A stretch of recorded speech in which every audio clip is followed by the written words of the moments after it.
Hello दोस्तों, welcome back to my channel. So friends, आप लोगों का जो पेपर है बिहार शिक्षक भर्ती वो हो चुका है और डीवी की प्रोसेस भी स्टार्ट हो चुकी है।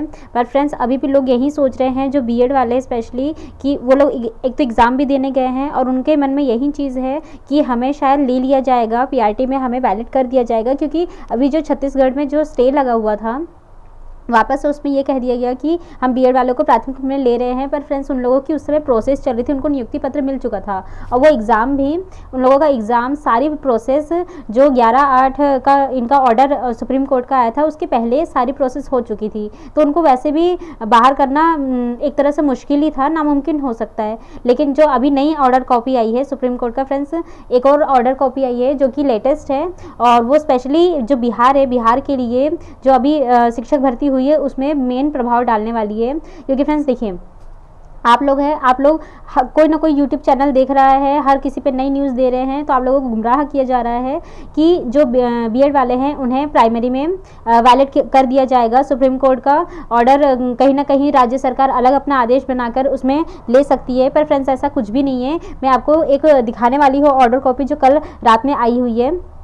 और फ्रेंड्स, ये आप एक चीज़ ध्यान से समझ लीजिए कि आप किसी भी बेवजह की चीज़ में मत पड़े रहे, पीआरटी के पीछे मत पड़े रहे। आप अपनी आगे की तैयारी कीजिए, क्योंकि अभी एस्टेट का एग्ज़ाम हो रहा है और उसके थ्रू आप बीएड में जो नई बिहार में जो अभी नई वैकेंसी आने वाली है उसमें आप एलिजिबल हो सकते हैं। तो फ्रेंड्स, सिर्फ आप अपनी पढ़ाई पे ध्यान दीजिए, ये सब चीज़ों में मत पढ़िए कि आपको इसमें वैलिड किया जा रहा है या नहीं किया जा रहा है। बाकी मैं आपको अभी नई अपडेट जो आई है वो दिखाने जा रही हूँ। तो ये फ्रेंड्स देखिए, जैसे कि आप लोगों को पता है 11 अगस्त को सुप्रीम कोर्ट का फैसला आया था कि पीआरटी से बीएड को बाहर कर दिया जाएगा। लेकिन उसमें ये चीज़ नहीं कही गई थी कि ये जो ऑर्डर है वो कब से जारी होगा, कब से लागू होगा, या जो चलती हुई भर्ती है क्या उसमें लागू होगा, या फिर जो नई आने वाली भर्ती है वो उसमें लागू होगा। क्योंकि जो बिहार का जो एग्ज़ाम उस समय चल रहा था उसका फॉर्म भराया जा चुका था और एग्ज़ाम जस्ट होने वाला था 24 तारीख से, और ये 11 तारीख को आदेश आया था।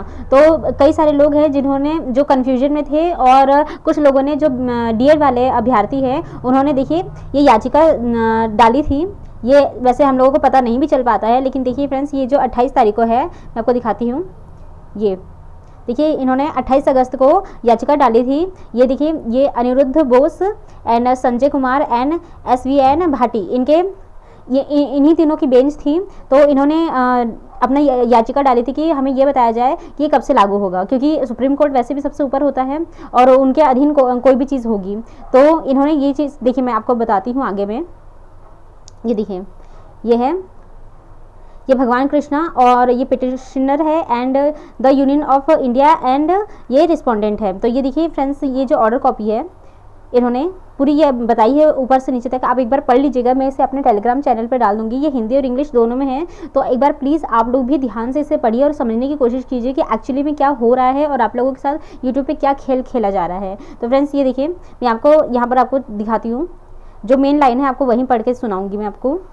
देखिए, ये देखिए, यहाँ पर से court upheld the decision for the Rajasthan high court and questioning the said notification we apply the ratio of the said judgment in this writ petition. यानी कि फ्रेंड्स, यहाँ पर ये चीज़ है कि जो राजस्थान का, इन्होंने जो राजस्थान में पीआरटी से बीएड को बाहर करने की बात कही गई थी, उन्होंने तो अपना जजमेंट दे दिया था कि हमें पीआरटी से बाहर करेंगे बीएड को। लेकिन ये चीज़ सुप्रीम कोर्ट तक पहुंच गई और उन्होंने भी सेम उनका जो जजमेंट था उसको सही ठहराया था। लेकिन इसके बाद ये जो चीज़ हो रही कि बिहार पे आके टिक गई थी, क्योंकि सारे बच्चे यही चाह रहे थे कि बिहार में उनको अलाउ किया जाए बीएड वालों को। लेकिन इसी पे सारी चीज़ें अभी जजमेंट आया है। तो ये देखिए फ्रेंड्स, ये देखिए, ये मेन यहाँ पर state of Bihar is not a party before this court in this petition. मैं आपको इसको एक बार हिंदी में दिखाती हूँ। As such we make no comment as regard the notifications issued by the state of Bihar. तो फ्रेंड्स, ये इनका ये कहना है कि जो हमने ऑर्डर दिया था तो उसमें एक तरह से बिहार इसमें मतलब पार्ट तो था ही नहीं, राजस्थान से सारी चीज़ें उठी हुई थी। तो बिहार में जो इस समय भर्ती चल रही थी, इस वजह से इस पर मेन फोकस किया जा रहा है। तो ये देखिए, मैं आपको यहाँ पर हिंदी में भी एक बार समझा देती हूँ। ये देखिए फ्रेंड्स, वर्तमान याचिकाकर्ता द्वारा अधिकार की धारा 23(1) के तहत दिए गए केंद्र सरकार के निर्देश के संदर्भ में राष्ट्रीय अध्यापक शिक्षा परिषद इसके बाद एनसीटीई द्वारा जारी दिनांक 26/6/18 की अधिसूचना को अमान्य करने की मांग करते हुए दायर की गई है। यानी कि फ्रेंड्स ये देखिए यहाँ पर जो लिखा हुआ है 28/6/2018 का जो गजट आया था उसको अमान्य करने की मांग करते हुए ये याचिका दायर की गई थी। बच्चों को मुफ्त और अनिवार्य शिक्षा अधिनियम 2009 इस अधिसूचना में 2023 इस अधिसूचना में 23 अगस्त 2010 की पिछली अधिसूचना में कुछ संशोधन पेश किए गए, जिसमें प्राथमिक और उच्च प्राथमिक दोनों स्तरों पर शिक्षकों के लिए आवश्यक योग्यता निर्धारित की गई थी। और संशोधन अधिसूचना का सार यह था कि बीएड धारक अभ्यर्थी डिग्रीधारी कुछ अन्य आवश्यकताओं को पूरा करने के अधीन प्राथमिक विद्यालय के शिक्षकों के रूप में नियुक्त होने के हकदार होंगे। तो ये देखिए, फिर उसके बाद इस न्यायालय ने 2023 की सिविल अपील संख्या 5068 में एसएलपी संख्या से उत्पन्न फैसले में देवेश शर्मा बनाम भारत संघ और अन्य शीर्षक दिया। दिनांक 11/8/23 को उक्त अधिसूचना को निरस्त करने हेतु निर्देशित किया गया। ये देखिए फ्रेंड्स, ये जो 11 तारीख को हम लोगों का सुप्रीम कोर्ट का फैसला आया था और इन्होंने जो ये अधिसूचना थी उसे निरस्त करने को कहा गया था।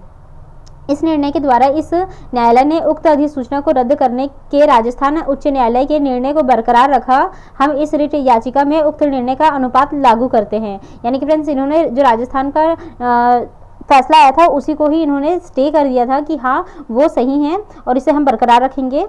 एंड उसके बाद देखिए, वर्तमान याचिका को प्रार्थना ए के संदर्भ में उसी हद तक अनुमति दी जाती है जो एनसीटी द्वारा 26/6/18 को जारी अधिसूचना से संबंधित है। परिणामी विज्ञापन और उसके अनुसरण में उठाए गए अन्य कदम भी अमान्य माने जाएंगे। यानी कि फ्रेंड्स, उसके बाद जो जितने भी विज्ञापन उसके बाद आते हैं और उसके अनुसरण में जितने भी कदम उठाए जाएंगे उसको अमान्य कर दिया जाएगा। और इस याचिका में बिहार राज्य इस न्यायालय के समक्ष एक पक्ष नहीं है। यानी कि फ्रेंड्स, ये देखिए, यहाँ मेन चीज़ कही जा रही है कि इस याचिका में जो बिहार राज्य है इस न्यायालय के समक्ष एक पक्ष नहीं है, यानी कि एक पार्टी नहीं है। ये तो राजस्थान से उठा था सारी चीज़ें। इस प्रकार हम बिहार राज्य द्वारा जारी अधिसूचनाओं के संबंध में कोई टिप्पणी नहीं करते हैं। यानी कि फ्रेंड्स, इन्होंने ये कहा है कि जो बिहार सरकार है उन्होंने जो भी अपना विज्ञापन निकाला है उस पर हम किसी भी तरह का कमेंट नहीं कर रहे हैं और जिसकी वैधता को इस रिट याचिका में चुनौती दी गई है। तो इसके बाद ये देखिए, लेकिन यह न्यायालय उम्मीद करता है कि बिहार राज्य 11/8/23 को दिए गए इस न्यायालय के फैसले को ध्यान में रखेगा। यानी कि फ्रेंड्स, इन्होंने साफ साफ कहा है कि हम जो आपने विज्ञापन निकाला है इस पर हम कोई कमेंट नहीं करने जा रहे हैं। अगर आप लोगों ने बीएड वालों को, जो बीएड अभ्यर्थी है उन्हें अगर पीआरटी में अलाउ किया है तो ठीक है, कोई दिक्कत नहीं है हमें, लेकिन जो हमने उसके बाद अपना फैसला दिया है तो उस फैसले को ध्यान में रखकर ही आप आगे की चीज़ें, आगे की कार्यवाही जो भी होता है उसे आप इस फैसले को ध्यान में रखकर ही करेंगे। वैसे भी जो बीपीएससी के चेयरमैन है उन्होंने ये चीज़ कह दी थी कि जो भी फैसला होगा वो सुप्रीम कोर्ट के फैसले के हम अधीन ही रखेंगे और जो एनसीटी की गाइडलाइन जारी होगी उसके बाद ही हम अपनी सारी प्रोसेस करेंगे। फिर इसके बाद देखिए, और लंबित आवेदन यदि कोई हो या का निपटारा कर दिया जाएगा, लागत के रूप में कोई आदेश नहीं दिया जाएगा। यानी कि फ्रेंड्स, ये देखिए, इन्होंने बस एक चीज़, जो मेन चीज़ यहाँ पर है वो ये कि जो बिहार सरकार है, जो बिहार राज्य है, इसमें जो भर्ती निकली है उसको इन्होंने अपनी सलाह दी है। जो सुप्रीम कोर्ट है उन्होंने ये सलाह दी है कि जो हम आपने जो भी विज्ञापन निकाला है उसमें हम कोई कमेंट नहीं करेंगे, लेकिन जो हमने ऑर्डर दिया है, एक तरह से जो ऑर्डर दिया है, हम आपको सलाह देते हैं कि आप इसके अधीन रहकर ही कार्य करेंगे। एक तरह से ये पूरी सीधी बात कही जा रही है कि जो बीएड है फ्रेंड्स, बीएड पीआरटी से बाहर है। यानी कि जो बिहार सरकार है, बिहार में भी जो वैकेंसी चल रही है उसमें लोग यही सोच के बैठे थे कि हमें इसमें अलाउ कर दिया जाएगा, लेकिन फ्रेंड्स बीएड इसमें से बाहर है पूरी तरीके से। अब आप अपनी दूसरी वैकेंसीज पे ध्यान दीजिए या फिर आप एस्टेट की तैयारी अच्छे से करके अपना जो नेक्स्ट भर्ती आने वाली है उसकी तैयारी कीजिए। बाकी यही जो फैसला था फ्रेंड्स, ये पूरी तरीके से मान्य कर दिया गया है और अब अपनी आगे की तैयारी कीजिए। आपका टाइम बहुत ज़्यादा वेस्ट हो रहा है, बेवजह अपने टाइम को वेस्ट मत कीजिए और आगे की तैयारी में लग जाइए। और कोई अगर चीज़ नहीं आती है तो मैं आपको ज़रूर बताऊंगी। मिलते हैं मेरे नेक्स्ट वीडियो में। बाय।